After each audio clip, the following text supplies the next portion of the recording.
Coming up in today's video, I'm going to be breaking down 3 players that Saints fans need to keep an eye out on, and they have to watch in training camp, in the preseason, and in the 2024 season for the black and gold. But got to give an update on our June sub battle. We've been doing a little bit of work, but so is Falcons today. We're narrowing in the gap, no doubt about it, but we only have a couple days left. So let's kick the teeth in, let's stomp on their throats, and let's go take the lead in our sub battle. We're at 274, Falcons at 293. Don't let me down, Who Dat Nation. Let's go beat the Falcons in our sub battle. So how this is going to work, I'm going to be picking one rookie, one second-year player, sophomore guy, and one veteran that I think you guys all need to keep an eye out for. So to start things off, let's kick it with the rookies, and I'm going to be talking about none other than the tight end, undrafted free agent, Dallin Holker. And I got to say, I'm super, super pumped up to see what this kid can do in the Saints offense. And to be honest, I find it absolutely wild that he went undrafted out of Colorado State, because I think that he is a really, really talented player. And I think that the Saints very much so value the player in Dallin Holker, and that's why they signed him to a $235,000 contract. It's a guaranteed deal as an undrafted free agent, and that is the highest undrafted free agent contract for the New Orleans Saints this year, and it's a pretty wide margin, and between number 2, which is Jermaine Jackson, and then number 3. So he did break out in 2023 at Colorado State for the Rams after transferring from BYU, and I do believe that this guy is going to be really, really dangerous for the Saints. He was the only tight end addition to this roster this offseason. No other draft picks, no other free agency additions. I guess technically Jesper Horsted, but I don't really think he's going to challenge anybody to be a roster spot. So I want to add this, though. Do not forget about Juwan Johnson, because he's been sidelined indefinitely with a foot injury, and that can be a nagging problem for a guy like Juwan Johnson. And to be honest, number 83, in my opinion, is a good receiving tight end. I think that he has really good hands. He's a good route runner. It's because he was a wide receiver before moving to the tight end position. But I will say this, if Juwan Johnson's not healthy, I think that Dallin Holker will get a lot of work, and that's why I think he has a big year coming. He has been getting a ton of reps with the first and second team at OTAs and at mandatory minicamp. So that, to me, is saying that the New Orleans Saints are seeing what he is doing and seeing that it's working, and they like what they are seeing. The measurables are pretty off the charts, too. At 6'3", 241 pounds, he has 33-inch arms. Ross Jackson, I think he does a great job over at Locked On Saints. I thought he had a really funny analogy, being like, he literally could put his arms down to his side and scratch his knee without having to bend over like that. It's absolutely wild. And last year, 105 targets, 64 catches, just over 760 yards. He averaged 12 yards per grab, and he found the end zone 6 different times. So got to give some love to Dallin Holker. I think for the nickname for him, I kind of want to go hand grenade Holker or something like that. I was trying to be kind of creative with that, but who knows? We'll see what happens with them.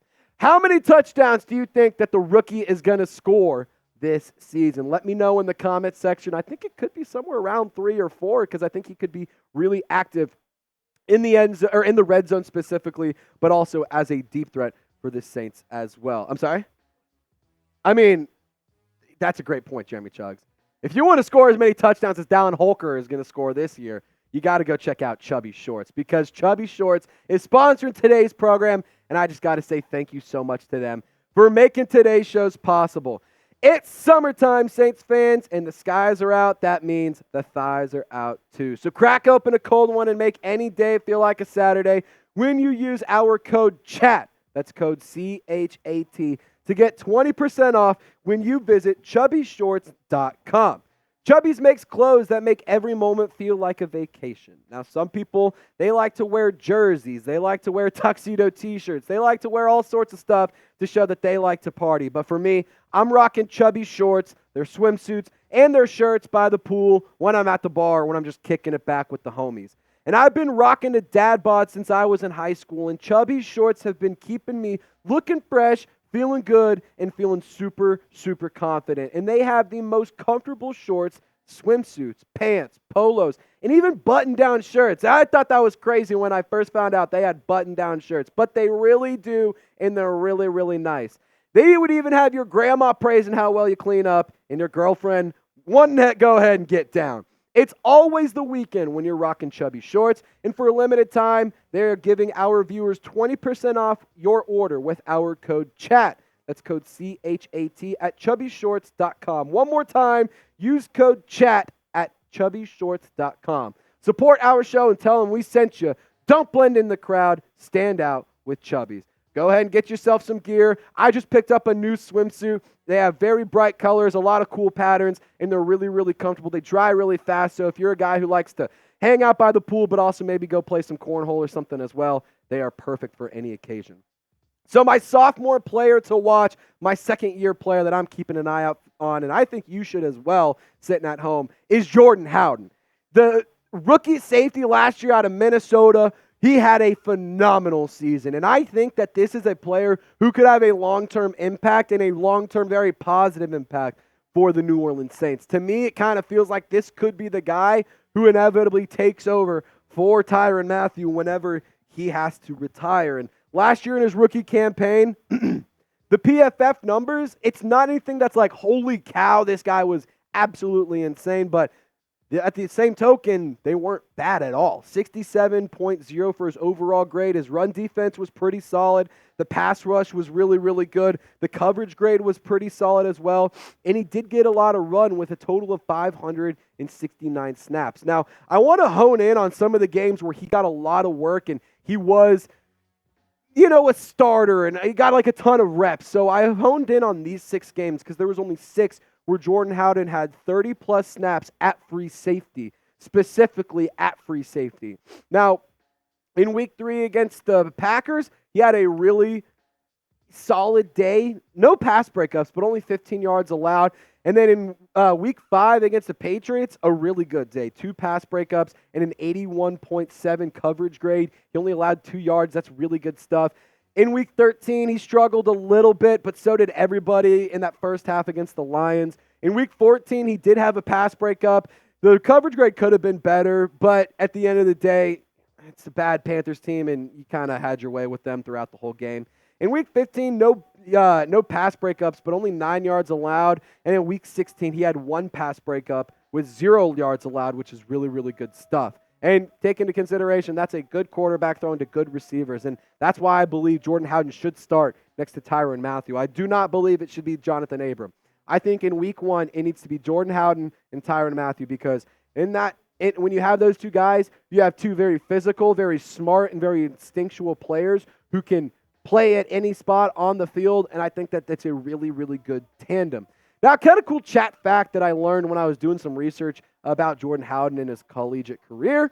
He was actually a walk-on at Minnesota, and he earned a scholarship. So I think that's pretty cool, and I think that's just a testament to how hard of a worker he is, how much of a dog this kid is, and how well this kid or how far this kid's come. Like, he was a walk-on, and now this guy is a draft pick in the NFL. We're talking about him starting, and I think that it's a really, really cool route for him to take to the National Football League. So I want you to sound off for me, Saints fans. Howden did not log an interception last year, but do you think he will get his first in his sophomore season? Alontae Taylor got 2 in his sophomore campaign. So let's see if Jordan Howden can join him in that interception club. Just give me a yes or no in the comment section. Let me know what you think. Will Jordan Howden get his first interception in his sophomore campaign? So for the veteran to watch, I was kind of contemplating this. I was like, do I go Chase Young? Do I go Alvin Kamara, Marshawn Lattimore, Cam Jordan? Like, there's a lot of different options I could have went here, but I figured, honestly, it would be really, really smart and really easy. Not easy, but it's important for us to talk about Derek Carr and why it's important for him to succeed this year, because this is a massive year for number 4. And why, you may ask? It's because you have 2 young quarterbacks who are currently battling out to be his backup. And if Derek Carr does not put up better numbers than these, I think that you could possibly see him looking at a potential, quarterback battle when we get to training camp next year, depending on Spencer Rattler, depending on Jake Haener. Who knows where it'll go? But I will say this about Derek Carr. He had good production, and early in the season, he had a little bit of a slow start, but he did have the 5th highest completion percentage. He was top 10 in touchdowns thrown. He was also top 10 in passer rating. But where he really did some damage was those last 5 weeks, and I just wish that we could have seen this kind of production throughout the entire year because, I mean, goodness gracious, it would have been spectacular. 74 completion percentage, over 1,100 yards, 14 touchdowns. He only threw 2 picks, and he wasn't playing against, I'm not going to say the best teams in the whole world, but he wasn't playing against a bunch of nobodies. He was playing against some solid teams. And then on top of that, the passer rating was spectacular at 118.9. So if you can get Derek Carr to play like this, where he ended the season on a very, very high note, I think that you have a really good year in set for DC4. And from him specifically, I need a fast start and I need consistent good football from my quarterback. And to be honest, this all comes down to playing a complete game. Do not give me 1 quarter. Do not give me 2 quarters. Don't give me the second half. Give me 4 quarters. Give me 60 minutes of good football. That's all I'm asking. And then you can have a whole 7 days off. But I need 1 good hour of football from Derek Carr every single week. And there is no really excuse for him to struggle because I don't think there's any shortage of weapons. It's not like he's throwing to a bunch of nobodies. He's throwing to multiple first-round picks. He's throwing to a lot of very unique talent. A.T. Perry is a jump ball machine, a one-on-one nightmare, if you will. Rashid Shaheed, I mean, goodness gracious, just let him go and throw the ball as far as he can. Bub Means, I think, has a really good opportunity to carve out a role for this roster. And I do believe Cedric Wilson is going to be a really solid slot wide receiver for the New Orleans Saints. He's a veteran. He's experienced. He has good route running. And on top of that, he's familiar with the scheme because of his time in Miami. So I want you to help me out, Saints fans. If you want to celebrate some Cardi Gras this year and you want him to play better in the regular season, let's hit that thumbs up icon. Let's get to 500 likes. If we can get to 500, I'm feeling some good things for DC4. So a really quick reminder, if you guys want to get more coverage in between these videos, feel free to hit me up on social media, on X/Twitter. It's at TraceGerard48. On Instagram, it's the same handle, just with an underscore at the back end of it. And, of course, friendly reminder to subscribe to Saints Now. We're trying to get to 28,300 subscribers. Real ones know why. Y'all stay golden. Thank you so much for tuning into the program. We'll see you next time. Have a wonderful day.